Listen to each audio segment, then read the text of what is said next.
juga mengidentifikasi DNA kan gitu ya, ada pesawat jatuh DNA gitu, itu kita juga lakukan untuk mengetahui ASF itu. Waktu itu pertama kali di Indonesia kita melakukan teknik itu ya, sehingga kita bisa putuskan, kita sampaikan kepada Pak Menteri gitu ya, melalui Direktur Jenderal Peternakan Kesehatan Hewan, bahwa memang sudah ada wabah itu gitu. Saya berhak menetapkan karena itu penyakit eksotik sesuai dengan Undang-Undang Nomor 18, maka itu adalah Menteri Pertanian. Dan dalam pasal 42-nya bahwa pemerintah melalui menteri itu melakukan tanggap darurat gitu ya. Nah, itu tadi yang saya sampaikan kepada Bang Toman Purba. Di Kabupaten Dairi itu tanggal 22 sampai 25 September itu kita melakukan investigasi di sana. Kemudian setelah itu Humbaha, setelah itu Deli Serdang, Medan, dan seterusnya sampai dengan akhir tahun ya, itu terus terjadi wabah. Nah, saya termasuk investigator pertama di Sukadono ini ya. Ya, di Sukadono saya datang itu sebenarnya saya sudah tahu itu September. Itu sekitar 28 September ya. Saya melakukan investigasi di sana dan itu sudah mati 700 ekor kalau nggak salah ya. Ada Bapak Ibu yang berasal dari Sukadono? Ada Sukadono. Itu posnya ini. Ada ya Pak ya. Jadi kita melakukan di sana dan saya sangat prihatin sekali, itu sudah sekitar hampir 700 informasinya ya. Nah, saya memprediksi waktu itu akan terjadi masalah besar. Nah, karena apa? Saya lihat informasi ketidaksanggupan masyarakat menggali babi-babi yang mati itu, kemudian dibuang ke kali ya gitu ya. Nah, ini akan menjadi masalah. Nah, ternyata masalahnya di bulan Januari gitu ya. Jadi Bapak Ibu, nah inilah akhirnya rame kan, itu semakin besar. Nah, kalau kita lihat Bapak Ibu, kematian wabah di ASF ini memang ASF ini menyerang hanya untuk spesies babi ya. Yang lain dari itu belum bisa ya. Nah, jadi babi yang paling banyak terkonsentrasi itu di benua Asia. Nah, benua Asia ini yang paling banyak Bapak Ibu. Ini sebenarnya kalau ada kelihatan grafiknya luar biasa. Kemudian yang kedua baru benua Eropa, baru setelah itu Afrika. Nah, tetapi Afrika ini adalah benua yang dia cikal bakal ASF itu ada di sana sebelumnya. Nenek moyangnya itu ada di sana, tinggal nyebarnya kemana-mana, termasuk ke Asia. Asia yang paling merebak, yang paling besar itu terjadi di China. Nah, itu sekitar tahun 2018 mulainya gitu. Berjalan ke Vietnam, berjalan ke Filipina, sampailah kepada Indonesia gitu. Nah, kalau kita lihat ini yang merah-merah di gambar ini itu adalah kepadatan babi di dunia gitu ya. Nah, kalau kita lihat memang paling besar di benua Asia itu di Cina gitu ya. Cina, kemudian Jepang, kemudian Vietnam, sini sampai ke bawah itu agak-agak merah-merah dikit. Tapi Indonesia sebenarnya nggak begitu banyak. Nah, banyaknya di daerah Sumatera gitu ya. Kemudian Bapak Ibu, babi kita sebelum kena kena wabah ASF ini, Sumatera Utara itu populasi babi secara nasional itu sekitar 14%. Ya, ini sudah sering ya kita sampaikan bahwa, tetapi setelah wabah kita belum tahu sampai sekarang. Belum ada yang sanggup mendeteksi. Setiap dinas pun mengutarakan berapa jumlah babi yang tepat, karena memang masih ada kematian itu Bapak Ibu. Ya, kematian memang nggak banyak, tapi sudah ada letupan-letupan. Selalu ada letupan-letupan. Nah, ini perlu hati-hati. Nah, kalau kita lihat, saya menggambarkan di sini virus ASF. Nah, ini virus ASF ya. Ini bentuknya kompleks. Kalau seperti ini tahan daripada virus-virus lain, termasuk virus corona. Ya. Jadi virus ini adalah virus yang tahan asam, tahan panas, gitu, tahan desinfektan, gitu. Ya. Makanya pun kita harus tekniknya khusus, ya. Dia ada 20 jenis genotype, ya. Jadi kalau dari genotype itu apa? Genotype itu tipikal gennya ya. Ada 20 cluster. Nah, kalau yang menyerang paling banyak gitu ya, itu adalah genotip 1. Termasuk di Indonesia ini diketahui ada genotip 1 ya. Genotip 1 itu menyebabkan dia sifatnya akut ya. Jadi babi yang menyerang itu mati ya.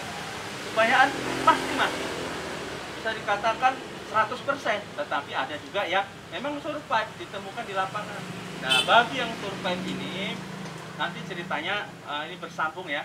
Kita juga jadi setelah terjadi wabah penyakit tersebut, Bapak Dirjen, ya dulu masih Pak Dirjennya itu Bapak Ketut, Dr. Ketut Diarmita, beliau membuat SK untuk kita itu bergabung dengan universitas, kemudian Pusat Veteriner Farma yang biasa membuat vaksin, kemudian Balai Veteriner Medan, kemudian Denpasar, kemudian Balai Pengujian Mutu dan Sertifikasi Obat Hewan, itu bergabung untuk bagaimana menemukan obatnya termasuk vaksin.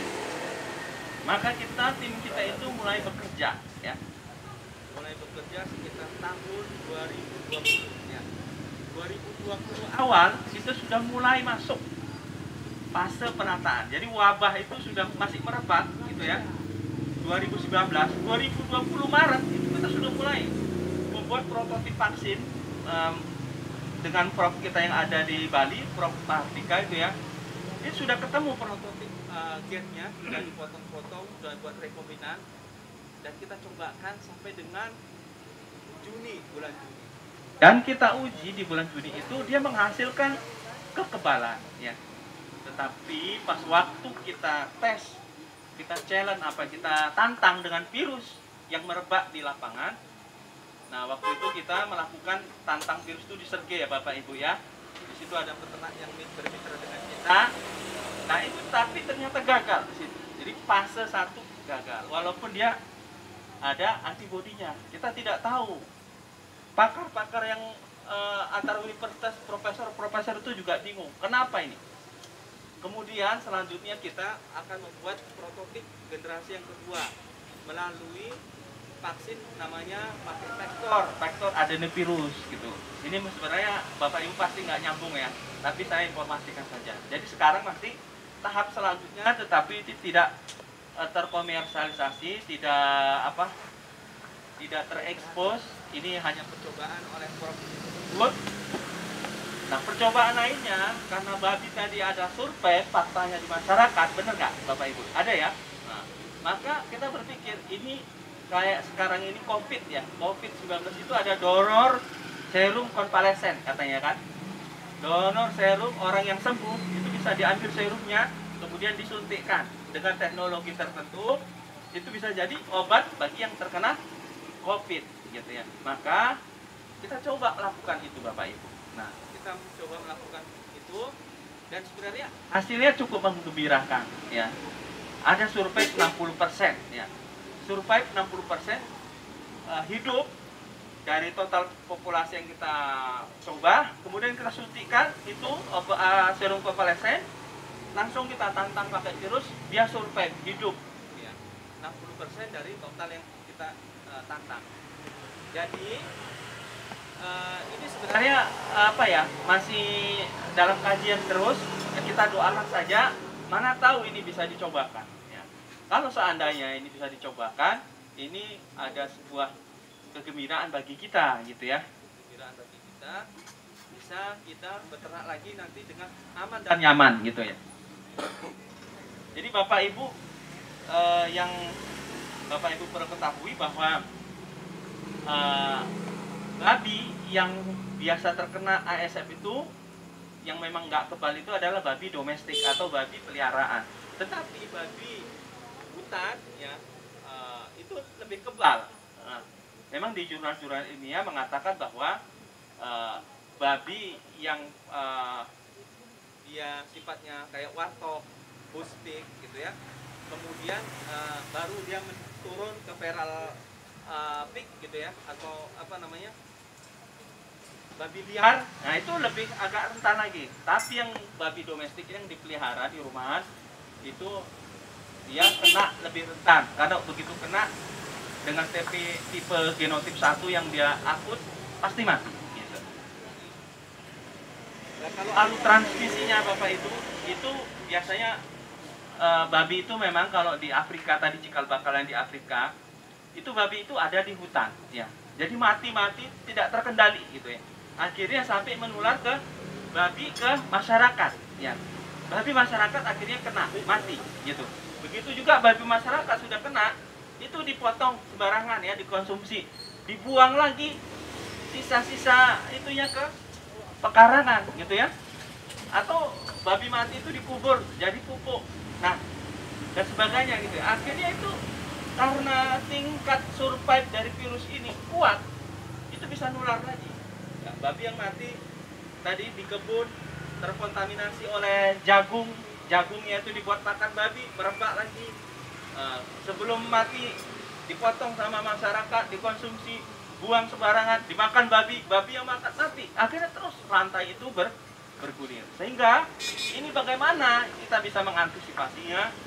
Kita nanti akan mengatakan ini ada teknik namanya biosecurity. Nah, biosecurity ini tingkat kerumitannya tinggi. Nah, kalau kita dengan beternak cara biasa yang selama ini Bapak Ibu kita pakai pakan apa namanya parpalas gitu ya, atau kita apa namanya parnabus, Parnasi busuk. Iya, parnasi busuk itu sangat rentan sekali terkena, sehingga kita harus beralih kalau kita mau selamat ya beternak ini ke arah modern gitu. Maka kita dorong kalau bisa Bapak Ibu nanti modern gitu, sehingga kita bisa memantaunya pun lebih baik gitu, sehingga kita bisa membuat saran-saran perbaikan teknologi yang lebih baik juga gitu. Nah, Bapak Ibu, saya tidak akan kalau saya detailkan satu-satu ini lama banget gitu ya. Nah, penyebaran penyakitnya itu tadi ada yang kronis, akut, subakut gitu ya. Tapi intinya yang kronis itu sekarang ada ASF itu yang sifatnya kalau kena nggak mati, tapi dia menghanyutkan, bakalan produktivitas nggak bagus.